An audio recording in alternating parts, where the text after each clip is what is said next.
Kumusta po sa inyong lahat?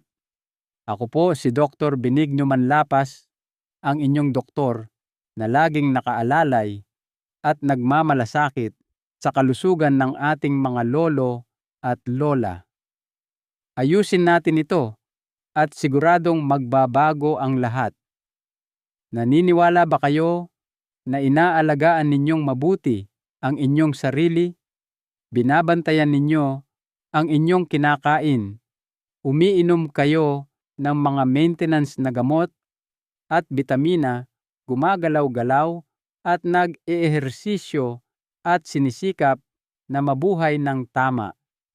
Pero paano kung ang lahat ng ito ay nakasalalay sa iisang bagay lamang at kapag ang bagay na ito ay humina-guguho, ang lahat ng inyong pinaghirapan na parang bahay na gawa sa baraha?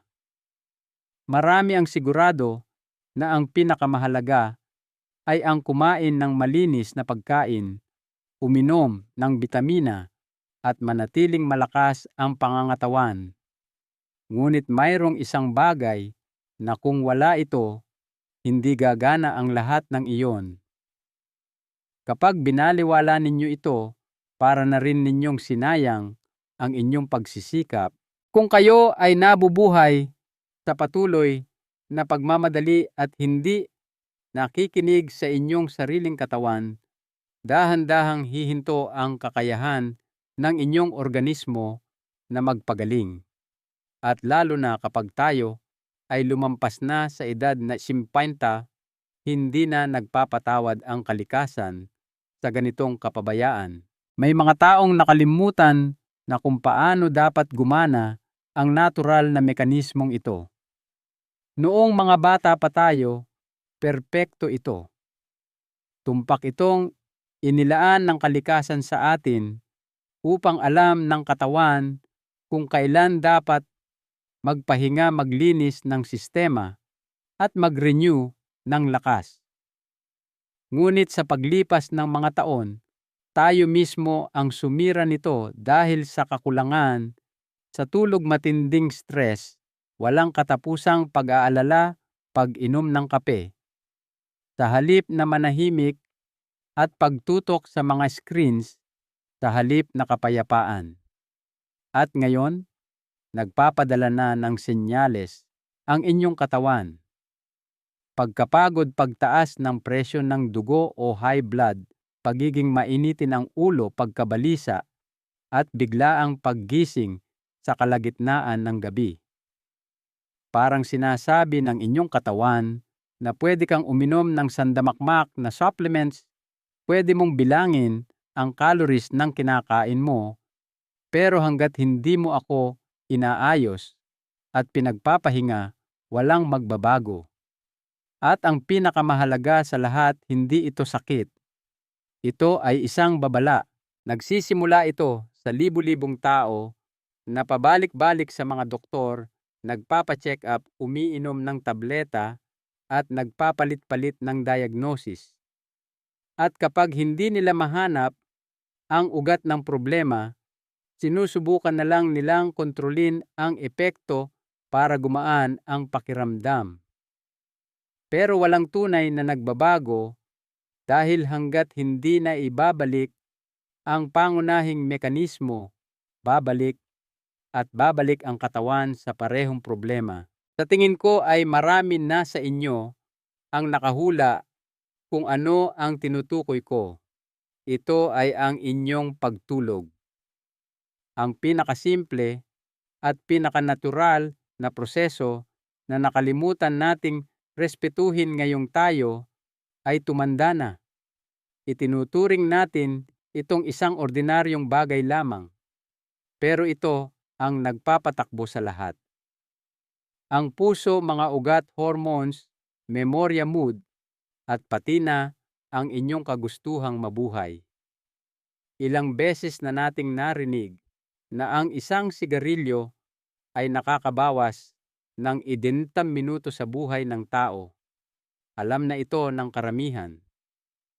Pero bakit walang nagsasalita tungkol sa kung ilang taon ang ninanakaw sa atin ng bawat gabi ng kulang na tulog ang mga pag-aaral mula sa Harvard Medical School ay nagpapakita na ang talamak na kakulangan sa tulog ay nagpapataas ng panganib sa sakit sa puso at ugat halos katumbas ng paninigarilyo. At napatunayan ng mga siyentipiko sa Stanford na ang mga tao o natutulog ng mas mababa sa 6 na oras ay nabubuhay ng average na 6 na taon na mas maikli kaysa sa mga nakakakuha ng sapat na tulog, 6 na taon. At ang lahat ng ito ay hindi dahil sa sakit, kundi dahil itinigil natin ang pagpayag sa katawan na gawin ang pinakamagaling nitong trabaho, ang magpagaling o mag-recover. Kaya kung talagang gusto ninyong alagaan ang inyong sarili, magsimula hindi sa bagong supplement, kundi sa pagbabalik sa inyong katawan ng pangunahin nitong sandata para sa pagpapagaling. Sa mga susunod na minuto, ituturo ko sa inyo kung paano ibalik ang tamang tulog upang magsimula itong pagalingin kayo gabi-gabi. Ang 6 na taon ng buhay na kinukuha ng kakulangan sa tulog ay hindi parusa, kundi isang pagkakataon para mabawi ang lahat. Hindi sira ang inyong katawan. Naghihintay lang ito na hayaan ninyo itong mag-recover. Bigyan ninyo ako ng ilang minuto at ituturo ko sa inyo ang 7 simpleng hakbang na tutulong sa inyong matulog ng payapa malalim at gumising na malinaw ang isip sa paraang maaaring hindi ninyo na nararanasan sa mahabang panahon. Una, huwag habulin ang tulog. Maraming tao ang pilit na pinapatulog ang kanilang sarili. Paikot-ikot sila sa kama, naiinis at tumitingin sa orasan. Pero habang lalo mong sinusubukang makatulog, lalo namang pinipilit ng utak na manatiling gising. Pagkalampas ng edad na 60, ang ating produksyon ng melatonin o ang sleep hormone ay bumababa at anumang dagdag na tensyon ay humaharang dito ng tuluyan. Ipinapakita ng pananaliksik na kahit ang kaunting pagkainis bago matulog ay binabawasan ang lalim ng tulog ng halos 40%. Para kang natulog lang ng unang 3 oras at nagising na ulit. Ano ang dapat gawin? Huwag ituring na utos ang pagtulog. Humiga, ipikit ang mga mata at hayaan lang ang katawan na magpahinga. Ang layunin ay hindi ang makatulog agad. Ang layunin ay mag-relax. Pagkalipas ng 10 hanggang 15 minuto, darating ang antok ng kusa gaya ng paghinga. Subukan ninyo ito at sa loob lamang ng ilang gabi, maaalala ng inyong utak na ang kama ay hindi lugar ng pakikipagbuno, kundi lugar ng kapayapaan. Magugulat kayo, pero ang susunod na ugali ay mas nakakasira ng tulog kaysa sa pag-inom ng kape sa gabi. Pangalawang payo, ang pag-inom ng tsaa at tubig bago matulog. Pagkalampas ng edad na 60, mas mabagal na ang trabaho ng ating mga bato o kidneys. Kung iinom ka ng tsaa juice o kahit tubig lang ng 10:00 ng gabi, ang likidong iyon ay mananatili sa inyong katawan hanggang sa kalagitnaan ng gabi at gigisingin kayo kapag relax na ang inyong katawan. Ayon sa Mayo Clinic, ang karagdagang 200 ml na tubig 2 oras bago matulog ay nagpapataas ng paggising sa gabi ng halos 30%. Ano ang dapat gawin? Ang huling inom ninyo ay dapat 2 oras bago matulog. At kung gusto ninyo ng mainit uminom lang, ng kalahating tasa ng tubig na may lemon. Papawiin nito ang uhaw pero hindi pipilitin ang inyong bato na magtrabaho buong gabi. Pagkaraan ng 3 araw, mapapansin ninyong mas mahaba na ang inyong tulog at mas stable ang inyong presyon sa umaga. Pangatlong payo, liwanag laban sa tulog. Ang utak ay hindi tumitingin sa orasan para malaman kung gabi o araw, kundi sa inyong mga mata. Kapag nagsiselfon kayo sa kama, nakakatanggap ito ng senyales na umaga pa. Gumagawa ito ng cortisol at hinaharang ang melatonin. Natuklasan ng mga siyentipiko na kahit 10 minuto sa ilalim ng blue light ng screen ay naantala ang pagtulog ng 40 minuto. Simple lang ang solusyon. 1 oras bago matulog, patayin ang matitinding ilaw at gumamit ng warm lamp o malabong ilaw. Ilagay ang cellphone sa night mode at hinaan ang brightness. At kung kaya ninyong subukan ang digital detox o pag-iwas sa gadgets kahit 2 gabi sa 1 linggo, magugulat kayo kung gaano kakalma ang inyong puso sa loob lang ng 1 linggo. Isang kawili-wiling katotohanan, noong 1964, isang estudyante na si Randy Gardner ang nanatiling gising sa loob ng 11 araw at 24 na minuto. Sa huli, nagsimula siyang makakita ng mga bagay na wala naman doon, nagkakabaliktad ang mga salita at nakakalimutan kung nasaan siya. Sinubaybayan siya ng mga doktor sa loob ng maraming taon. At kahit bata pa siya noon, hindi na tuluyang bumalik sa dati ang kanyang memorya at focus. Kaya kung iniisip ninyo na ang 1 gabing puyat ay hindi malaking bagay, mas natatandaan ito ng inyong katawan kaysa sa inyo. Pang-4 na payo, gusto ng tulog ang presko at malamig na paligid. Sa pagtanda, nawawalan ng kakayahan ang katawan na magpalamig agad. Gayunpaman, ang pagbaba ng temperatura ng katawan ang nag-uudyok sa malalalim na yugto ng tulog. Ang tamang temperatura ng kwarto ay nasa 18 degrees Celsius o parang kasing lamig ng simoy ng hangin sa Baguio o Tagaytay kung gabi. Kinukumpirma ng mga pag-aaral na kahit tumaas lang ng 2 degrees sa normal, nababawasan ang deep sleep phase ng 20%. Kung nilalamig kayo, mas mainam na magsuot ng medyas kaysa patayin ang electric fan o aircon. Ito ay senyales sa utak na oras na para magpahinga. Subukan ninyo at mapapansin ninyong mas mabilis kayong makatulog at mas magaan ang katawan sa umaga na parang mas mahaba ang naging tulog ninyo. Pang-5 payo, ang malalalim na isipin at balita sa gabi. Pagkalampas ng 60, mas sensitibo ang utak sa mga emosyonal na bagay. Kahit ang simpleng balita sa telebisyon o pakikipagtalo ay pwedeng mag-overload sa nervous system at hindi ito makakalipat sa sleep mode. Ipinakita ng mga pag-aaral sa Stanford na ang mga taong nagbabasa o nanonood ng balita bago matulog ay mas matagal bago makatulog kumpara sa mga nagsusulat lang ng kanilang iniisip sa papel. Ano ang dapat gawin bago matulog? Huwag mag-isip. Isulat ninyo ang lahat ng inyong alalahanin sa 1 pirasong papel. Hayaan ninyong ang papel ang humawak ng inyong mga iniisip habang kayo ay natutulog.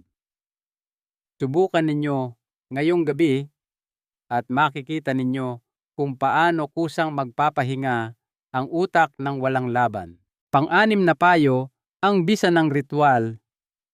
Gusto ng utak ang paulit-ulit. Kapag inuulit ninyo ang parehong gawain, bago matulog tinatanggap niya ito bilang senyales na ligtas ang lahat at pwede nang magpahinga. Tanggalin ang mga pabago-bagong gawain. Gabi-gabi, gawin ang parehong bagay, pwedeng maligamgam na ligo, maikling lakad sa loob ng bahay, o 3 minutong malalim na paghinga. Hindi ito mahika. Ito ay conditioned reflex. Tulad ng amoy ng kape sa umaga na pampagising, ang ritual sa gabi ay pampatulog. Pagkalipas ng 1 linggo, kusa nang maghahanda ang katawan at hindi na ninyo kailangang hintayin ang antok. Ang antok na ang maghihintay sa inyo. At ang susunod na ugali ay mukhang walang masama, pero ito ang nakakasira ng tulog para sa karamihan ng mga kalalakihan pagkalampas ng samti. Pang-7 payo, ang tulog ay hindi utang. Marami ang nag-iisip na hindi muna ako matutulog ngayon, babawi na lang ako bukas. Pero ang katawan ay hindi nag-iimbak ng tulog para sa ibang araw. Gumagana ito sa mga cycles at bawat oras na nawala ay sumisira sa ritmo ng ilang araw. Ipinapakita ng mga pag-aaral na kung lumiban ka ng 1 gabi ng tulog, aabutin ng hanggang 3 araw bago maibalik sa ayos ang inyong hormones at presyo ng dugo. Simple lang ang solusyon.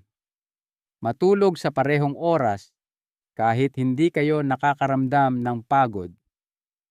Pagkalipas ng 1 linggo, magiging tumpak na ulit ang inyong internal clock at mararamdaman ninyo na kusang gumigising ang katawan kahit walang alarm clock. Hayaan ninyong magkwento ako ng isang huling istorya.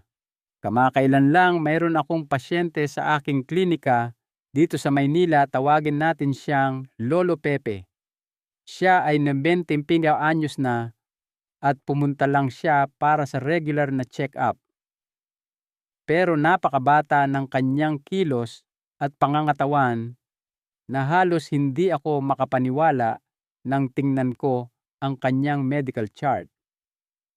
Tinanong ko siya, "Lolo Pepe, paano ninyo nagagawang manatiling nasa ganoong kagandang kondisyon?"